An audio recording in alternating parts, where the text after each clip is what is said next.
ናፊባ ክፍል 26 ደራሲ አምባዬ ጌታነህ ተራኪ ኢልሃም ፈሪድ አሚን ቲዩብን መርጣችሁ ስለምትከታተሉ ከልብ እናመሰግናለን። ቻናላችንን ሰብስክራይብ፣ ላይክ እንዲሁም ሼር በማድረግ ቤተሰብ ይሁኑ። ወደ ታሪኩ ተመልከት ኢንስፔክተር። አሁን ለምሳሌ ይህችን ፓርት አለና ቪዲዮውን አቁሞ ዙም እያደረገ ይቺን አምፖል ቀለሟ እጅግ ድምቅ ያለ ሆኖ ነበር፣ ግን ውስጧ ላይ ምንም አይነት ነገር የላትም። ይቺኛዋን ደግሞ ተመልከት። አንድ ጊዜ ነካ አድርጎ ከእንደገና ቪዲዮውን እያቆመ የቅድሟ አበባ በሌላ ከለር ውስጥ ሆና ወደ ግራ በኩል ዘመም ብላ ሌላኛዋ ቅርንጫፏ ደግሞ በቀኝ በኩል ዘንጠል ብሎ ክብ ሰርቷል። ቀለሙ ደግሞ ክቦቹን ፓርት በሚገባ ቀብቶ የቀለበት ቅርጽ አስይዟቸዋል። ሁለቱም ተመሳሳይ የሚያደርጋቸው የቀለበት ቅርጽ መያዛቸውና ትኩረት እንዳይደረግባቸው ደጋጎ ከለራቸውን ከተለያየ አድርገውታል። የዚህኛዋ ቅርንጫፍ ደማቅ ሰማያዊ ነው የተጠቀሙት፣ የዚህኛዋ ደግሞ ደብዛዛ ሰማያዊ ነው የተጠቀሙት። ይሄ በአጋጣሚ አይመስለኝም፣ ጥልቅ የሆነ ሚስጥር እንደተቀመጠበት ያስታውቃል። ቪዲዮውን ለቀቅ ተደርገው የፊደል ቅርጽ እየያዘች ትጠፋለች። እቺ ፊደል ደግሞ ተመልከታት። ከመጀመሪያው መነሻ ቪዲዮ ጋር ስናመሳስላት አንድ ዝምድና ነገር እናገኝባታለን። ሌላው ይሄኛው ቪዲዮ ነው የገረመኝ፣ አደይ ሞል። እዚህም ላይ ላይና ሞ ላይ የተጠቀሱ ፊደላቶች ላይ የተቀረጹት የቀለምና የቅርጽ መጠን ተመሳሳይ መሆናቸው ነው። ስለዚህ በዚህኛው ፊደል መሰረት አጥሩ ላይ ቦክ ብሎ ስጣፋ የነበረችው ፊደል መነች ማለት ነው። አበባ በሌላኛዋ ሳይድ ሆነው ስንመለከት የስር ግንዷን ወደ ታች ሳብ ስናደርገው የሞ ቅርጽ ይዛ እንመለከታታለን። ሁለቱም ፊደሎች ስንገጥማቸው መሞ የሚል ይሆናል። በእርግጥ ምንም አይነት ትርጉም አይሰጥም፣ ግን ሁለቱ ቃላቶች አንድ ላይ ገጥመን ካነበብናቸው የመጨረሻውን ፊደል በራሳችን ብንገጥም የሚሰጠን ትርጉም ረብ የለሽ ነው። ማለት መቼም ይሄ ሁሉ ሚስጥራዊ ጽሑፍ ሲያስቀምጡ መሞት የሚል ሀሳብ ያለው ፍቺ ቀርጾ አይሆንም። ምክንያቱም ይህ የእነሱ ድብቅነት ስለማያመለክት እኛ አንዱን ፊደል ወስደን መጽሐፍ ላይ ብንመረምረው የተሻለ ነው የሚሆነው። በመቀጠልም ሌላም ፍንጭ ልናገኝ እንችላለን አለ ተህሚድ ሻንግዛው በአድናቆት እየተመለከተው። እንዴ ግን እንደዚህ በጥልቀት ልትመረምር ቻልክ? የሚገርመው ከፖሊስ በላይ ነው የመረዳትና የመመርመር ብቃትህ አለ ሻንግዛው በአግራሞት ተህሚድን እየተመለከተው። ያው ተጽዕኖ በለው። የልጅነት ጊዜን ብዙ ጊዜ በሌባና ፖሊስ ጨዋታ ነው የምናሳልፈው። ከዛ በኋላ ደግሞ አደግ ስንል የወንጀል መጽሐፎች ዓለም ላይ ያሉ የተባሉ ዝነኛ የወንጀል መርማሪዎች መጽሐፎችን አብዝቻ አነብ ነበረ እና እንዲሁ ፊልሞቻቸውንም አያለሁ። ለምሳሌ በፊልሙ የአሌክስንና የስኮፊልድንን ጨዋታ ሳታዩ አትቀርም። እንዲሁም ዘ ፋክት ኦፍ ዘ በዲ፣ ዘ ዲቪል ኦፍ ዋይት ሲቲ፣ ኢምፓየር ኦፍ ፔን፣ ፒፕል ሁ ኢት ዳርክነስ የሚሉ መጽሐፎችን በደንብ አድርገው ተጽዕኖ ፈጥረውብኛል። የሚገርመው ወንጀለኞችን አሰዳጆችም መርማሪዎች የሚጽፉት እንቅስቃሴ እንዴት ተቀናቃኞቻቸው መጽሐፎቻችን የተረዳውት የጭንቅላቱ ስስም ሚስጥር ጉዟቸው ነው። ከዚህ አንጻር ነው። ብቻ ረጅም ታሪክ አለው። ስለኔ ታሪክ መናገር የምቀጥል ከሆነ ምርመራችንን እናቆማለን በማለት ፈገግ ብሎ ባጭሩ ቋሽቶት ወደ ቪዲዮ መለሰው። ሻንግዛው ከሰማው በኋላ አድናቆትና በጥርጣሬ መለከተው ጀመር። ጥርጣሬ ትልቅ መድኃኒት፣ ትልቅ በሽታም ነው። በፖሊስነት ሙያ ሁሉንም መጠርጠር ሁሉንም ከማመን በጥፍ የበለጠ ነው የሚል የሥራ ፍልስፍናም አላቸው። ፖሊሶች ጋር ተራ ቃላት የሚባል ነገር የለም። ሁሉም ትርጉም አላቸው። ዝም ብሎ ነው ያወራው፣ ሳላስበው ነው የተናገረው ምናምን የሚባል ነገር አይሰራም። ከምን የተነሳ ነው እንደዚህ ያለው፣ ምን አስቦ ነው በሚል ምንዘራ ነው የሚፈረጀው። በዚህ የተነሳ የተገባ የሚል ጥርጣሬ ያልተገባ ጥርጣሬዎችን ከብዙ ወዳጆቻቸውና የቅርብ ሰዎቻቸው ጋር ያራርቃቸዋል። ሻንግዛው አጉል ጥርጣሬ ወደ ውስጡ ሲመጣበት ለምን ታዲያ በዚህ ልክ ግልጽ ሆኖ ምርመራውን ያለምንም ፍራቻ ያካፍለኛል በማለት ከእንደገና ሀሳቡን ሙሉ ለሱ ሰጥቶ ምርመራቸውን ቀጠሉ። ተህሚድ በጥሞና ነው ቪዲዮውን እየተመለከተ እየከለሰ የሚያው። ሻንግዛው በውስጡ ይህን ነበረ አነፍናፊ መርማሪ ማድረግ እያለ መመልከቱን ቀጠለ። ለብዙ ደቂቃ እያቆመ እየቀጠለ እየመለሱ እያሳለፉ ቢመለከቱም መጀመሪያ ካገኙት መረጃ የተለየ ሊያገኙ ባለመቻላቸው በጣም ግራ ተጋቡ።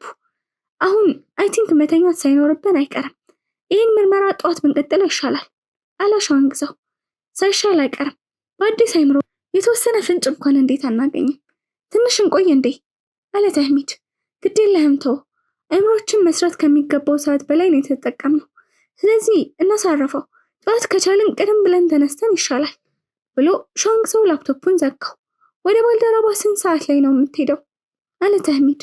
ጠዋት ወደ 12 ሰዓት ወይም 1 ሰዓት አካባቢ አለ ሸዋንግዛው ላፕቶፑን ወደ ትንሿ ባግ እያስገባ። ነገ ወደ ስራ ትገባለህ እንዴ? አለ ሸዋንግዛው። አዎ የሆነች ስራ አለችብኝ፣ ገባ ብዬ እመጣለሁ አለ ተህሚድ። በቃ እሺ አለ ሸዋንግዛው የሆነ ነገር ሊፈልጎ፣ ነገር ግን ከእንደገና ሐሳቡን ወደ ራሱ እያቆየ። የምታዘኝ ነገር ካለ ወይም እንዳደርግልህ የምትፈልገው ነገር ካለ ንገረኝ። ያው እሱማ ነበረ፣ ግን ልጆቹን ማን ወደ ትምህርት ቤት ወስዶ ያመጣቸዋል? በዛ ላይ ልዩ የሆነ ጥበቃ ያስፈልጋቸዋል። ልቤ የሆነ ነገር ይለኛል። ለመጀመሪያ ጊዜ ነው እንደዚህ ፍርሃት ያለኝ አለ ሸዋንግዛው።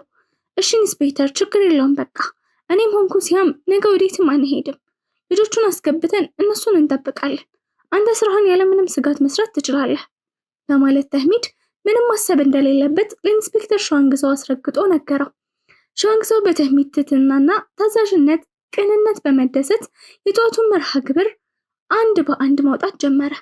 ወደ ዋና ሳጅን አክሊሉ የሺዋስ አስክሬን እንደሚገኝ ሆስፒታል ከሄደ በኋላ አንዳንድ መረጃዎችን መሰብሰብ እንዳለበትና ምርመራውንም እስከዛሬ ከሚጠቀመው ኃይል በላይ ተጠቅሞ መመርመር እንዳለበት አንድ በአንድ በሐሳቡ ጨርሶ ተህሚድን በል ደህና እደር በማለት ወደ መኝታ ክፍሉ ሄደ። ተህሚድም ለሸዋንግዛው ተመሳሳዩን የደህና እደር መልእክት መልሶ ሚስቱ ወደ ተኛችበት ክፍል አመራ። ሲያም አይኖቿን ቁልጭ እያደረገች ጠበቀችው። ተህሚድ የሲያምን አለመተኛት ሲያይ ድንግጥ ብሎ እስካሁን አልተኛሽም የኔ ፍቅር አለ። እንዴት ብሎ እንቅልፍ ይወሰደኝ? አንዱን ከአንዱ እያደራረብኩ ሳስብ አለች። ምንድነው እንደዚህ በጣም ተጨንቆ ማሰብ? እኔ ፍቅር ሐሳብሽንም ጭንቀትሽንም ልውሰድልሽ ወይም ልጋራሽ። ለዛ አይደል ባልሽ የሆንኩት? በይ ሁሉንም አንድ ሳታስቀሪ ንገሪኝ አለና እጇ ስር እየነካ ሊያስቃት ሞከረ። ሙከራው ባክኖ አልቀረም። በሚገባ ነው የሳቀችለት። ሰውነቱ ላይ ልጥፋለች።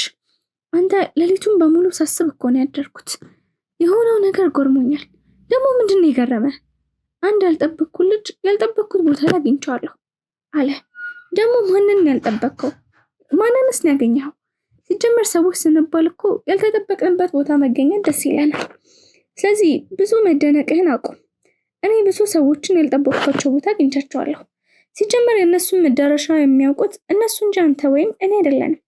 አሁን ለምሳሌ ባለፈው የሰዎች ተግባቦትና ለእኛ እሱ በታየክ ልክ ይሄ ልጅ እንዲህ ቢሆን እዚህ ቦታ እናገኘዋለን፣ ይሄ ቦታ ይሆናል ብለን እናስባለን። ነገር ግን ሰውየው ውስጡ ላይ ያለውን መናሸጥ አናውቅም። ስለዚህ ማንም በየትኛውም አጋጣሚ ብታገኝ መገረም የለብህም። አንተ ደግሞ እስኪ ዝም በል አትቀደድ። ለመሆኑ ስለማን እንደማወራ አውቀህ ነው እንደዚህ የምትለው? እኔ ደግሞ ማወቅ አይጠበቅብኝም አልኩ።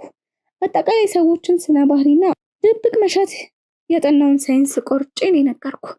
ሰዎች አሁን ያልጠበቅካቸው ቦታ ካገኘሃቸው ያለማንም ያልተገለጠውን የእነሱን የውስጥ መሻት ብቻ የነበረውን እውነት እንጂ አንተ እንዳየኸው በአጋጣሚ ላይ ተመረኮዘ አይደለም። ስለዚህ አእምሮህን ሰፋ አድርገውና በሰዎች ከመደነቅ ወጣ በል አለ። ዛሬ ምንድነው በጠዋቱ እየጋትከኝ ያለኸው? ለመሆኑ አንተ በምን ስራ እየሰራህ ነው እንደዚህ በጠዋት ልቤን የምትጠባው? አንተ የማትጠበቀው ቦታ ላይ እየሰራህ ያለኸው አለና ሳቀ። በቃ እሺ ወዳጄ፣ ምንም ስራ ችግር የለውም። እኔ አሁን የደወልኩልህ የተህሚድን ጓደኛ ስልክ እንድታፈላልግልኝ ነው። ቆይ እስኪ እኔ ጋር ልፈልግልህ፣ አይጠፋም። በቅርብ ነው ከኔ ጋር ራሱ የተገናኘ ነው።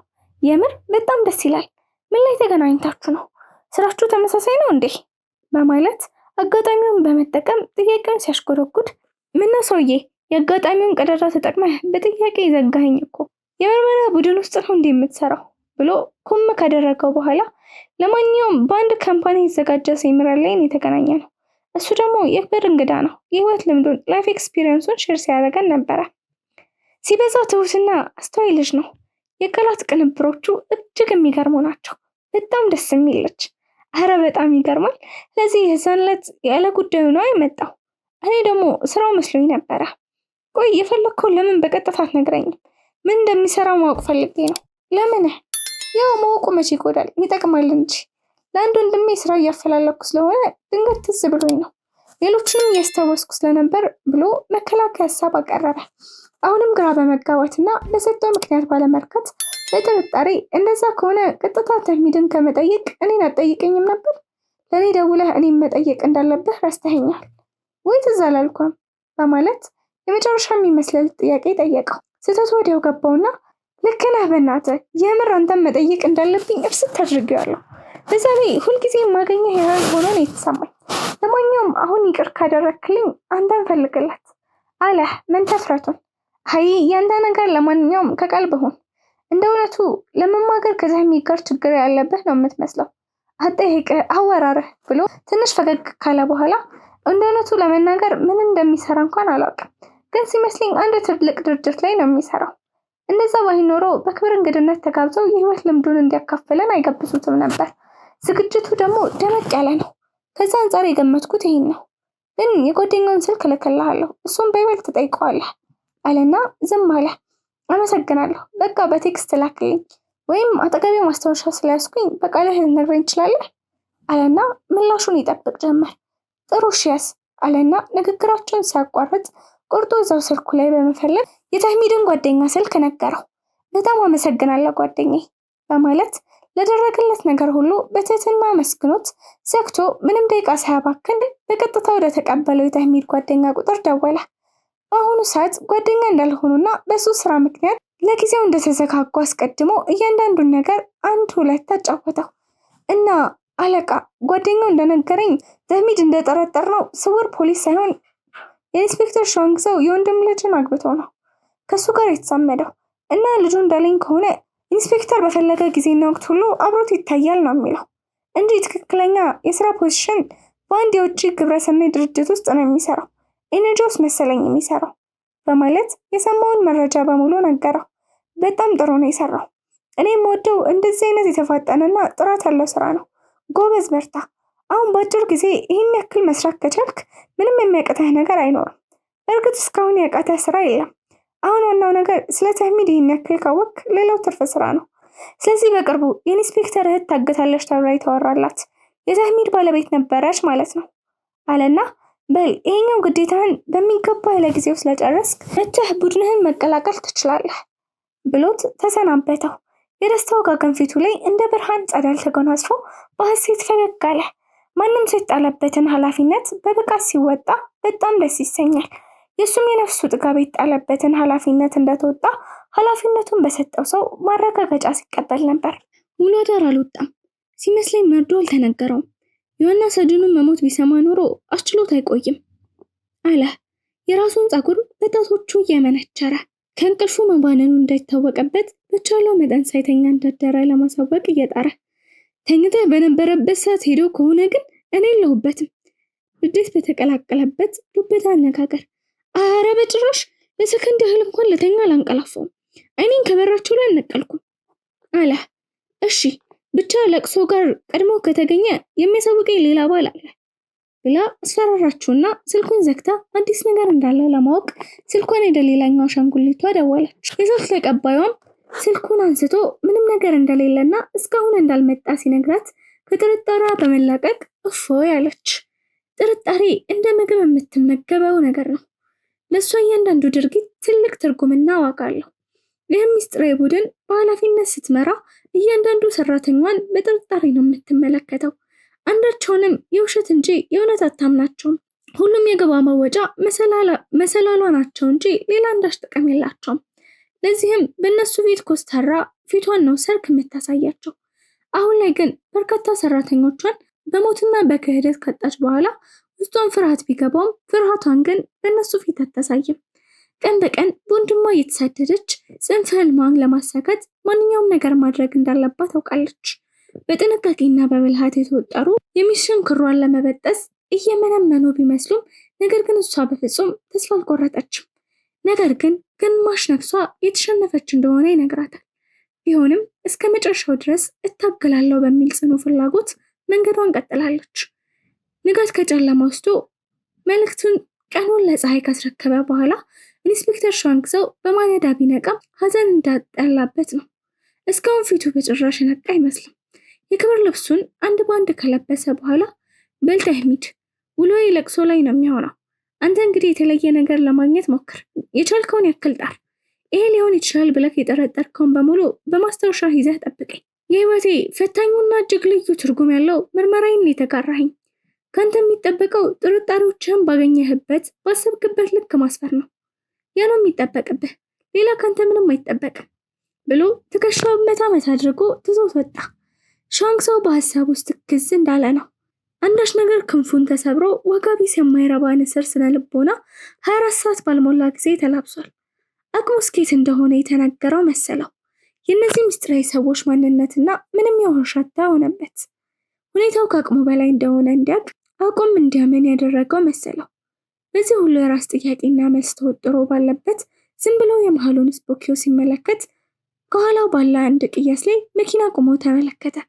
ሽጉጡን ከማሰቢያ አቀባብሎ በማውጣት ቀስ አድርጎ ማርሹ ጋር ያለበት ክፍት ቦታ ቀስ አድርጎ አስቀመጠው። ሰረቅ አድርጎ ወደኋላ እየተመለከተ እነዚህ ውሾች እኔንም እየተከታተሉኝ ነበር የማትረቡ ብሎ ሊዞር ሲል አይኑ ላይ አንድ ነገር ተመለከተ። የሚከታተለው መኪና ላይ አይደል ሞል የምትል በራሪ ወረቀት ነገር የመኪናው መስታወት ላይ ተመለከተ። የምስት ፈገግታ ፈገግ አለና መቻጣችሁ የዚህን ሰው ማንነትና ምንነት ያወቅኩ ጊዜ ያንን ኢንስፔክተር ሻንግዛው አይደለሁም ልጆቼን እንሳይ አለ ከንፈሩን ንክስ እያደረገ። ንጋት ሲያም አላዛርና ብርክታይትን ትምህርት ቤት አድርሳ ከመጣች በኋላ ተህሚድን ትተሻሻለች። ኧረ ተይኝ ፍቅር፣ ኢንስፔክተር በጣም ትልቅ ኃላፊነት ነው ሰጥቶኝ ሄደው አለ የሚሰራውን ስራ አቁሞ በስስት እየተመለከታት። ትንሽ ጊዜ ብቻ እኮ ነው፣ ከዛ ስራዬን ስጨርስ ምንም ችግር የለውም፣ የፈለግነውን ጊዜ አብረን እናሳልፋለን ብሎ ወደ ስራው ሊዞር ሲል ሲያም መላፋቷን ስቀጥል ተህሚድ ቦግ አለበት። እየነገርኩሽ አይደል ሲሁ ምንድነው እንደ ህፃን ልጅ የምታደርጊው ብሎ ኮስተር አለባት። እና ልትቆጣኝ ነው አለች እሷም ከመቅጽበት ኮስተር ብላ። የምጠላው ባህሪሽ ይሄንን ነው፣ በደጋጋሚ ነግሬሻለሁ፣ ከዚህ በኋላ ግን ደግሜ አልነግርሽም እንዳታስቢው እሺ አለና ዝም ብሎ ወደ ላፕቶፕ አይኖቹን ላከ። ሲያም ጥፋቷ ታውቃት ይሆን በተህሚድ ተናዳ በውል ባታስታውቅም እየተመናቀረች ክፍሉን ለቃ ወጣች። የሷን መውጣት ተከትሎ ትንሽ ጊዜ ከቆየ በኋላ በሩን ከውስጥ ቆለፈው። መዝጋቱን የተመለከተችው ሲያም ይበልጥ በመናደድ ቆይ አሁን በሩን መዝጋት ምን ይሉታል ብላ አኩተመተመች። በርካታ የፖሊስ መኮንኖች፣ የፖሊስ አባላት፣ የፌዴራል ፖሊሶች፣ የደህንነት ተወካይ ሲቪሎች እንዲሁም ከፍተኛ የመንግስት ባለስልጣናት በተገኙበት ከሆስፒታል የስክሪን የመውጣት ስነስርዓት በክብር እየተደረገለት ይገኛል። ሁሉም ፊት ላይ አንዳች ሀዘን ይነበባል። በተለመደው ዝግጅት በስነስርዓት አስክሬን ወደ መኖሪያ ቤቱ ተሸኝቶ ዘመድ አዝማድ፣ የስራ ባልደረባዎች፣ ጓደኞቹ በተገኙበት የማስተላለፍ ስራ ከተሰራ በኋላ የሁሉም የፖሊስ የደህንነት ወንጀል ምርመራ ክፍል እንዲሁም የፌዴራል ፖሊስ ለስብሰባ እንዲገቡ የፍትህ ሚኒስትሩና የደህንነት ኃላፊው ለሁሉም መረጃውን አደረሰ። ጥሪ የተደረገላችሁ የስራ ኃላፊዎች ሁሉም ተገኝተው ስብሰባው መካሄድ ሲጀምር ሁሉም በየተራ ሀሳብና አስተያየቱን መስጠት ጀመረ።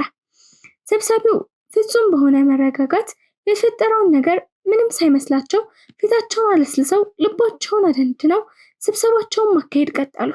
ኢንስፔክተር ሻንግዛው ለአንድ 20 ደቂቃ ስብሰባው ጠብ የሚል ነገር ያለው እስኪመስለው ድረስ ቢቆይም ነገር ግን ዝም ብሎ ሁኔታውና ድርጊቱ ውሃ ለመቸለስ ለማቀዝቀዝ እንደሆነ ሲረዳ የደህንነት ሚኒስትሩን ለአስተያየት ሰጪዎቹ እድል በሚሰጥበት ጊዜ እጁን አውጥቶ እድል ከተቀበለ በኋላ የደህንነት ሚኒስትሩ ይሁንታን ሳያገኝ መናገር ጀመረ። ሁሉም በድንጋጤ ዞሮ ተመለከቱት። እስካሁኑ ደቂቃ ድረስ በትዕግስት ስጠባበቅ ነበር። ምናልባት ሄደን የምንሰራው ስራ ላይ የበለጠ ቁም ነገር ካለ ብዬ ነው የተቀመጥኩት እንጂ የፖለቲካ ሽኩቻውንና አንድ ነገር በተፈጠረ ቁጥር ስብሰባ የምትሉት ነገር በጣም ይሰለቻል። ትላንት ንጹሃኖች ሲሞቱ ነበረ፣ ዛሬ ደግሞ ይኸው ቢሮአችን ላይ ገብቷል። ዋና ሳጅን አክሊሉ የሸዋስ ከወራት በፊት ልክ እንደኛ የንጹህ ደመካል በሆነው እንዳይቀር ለዘመዶቻቸው ደግሞ ፍትህ ለማስገኘት ሌት ተቀን ሲሰራ የነበረ ጓዳችን ነበር። ነገር ግን በዚህ ሰዓት እሱም የነዛ ምስኪን ዜጎች ዕጣ ፈንታ ደርሶት እሱም አርፏል። እኛ ደግሞ አሁንም በቸልተኝነት ስብሰባ ላይ ተቀምጠን የማይሆነውንም የሚሆነውንም እያወራን ነው። ይቅርታ፣ እኔ በዚህ ስሜት ውስጥ ሆኜ ስብሰባውን መቀጠል አልችልም ብሎ ክፍል 27 ይቀጥላል።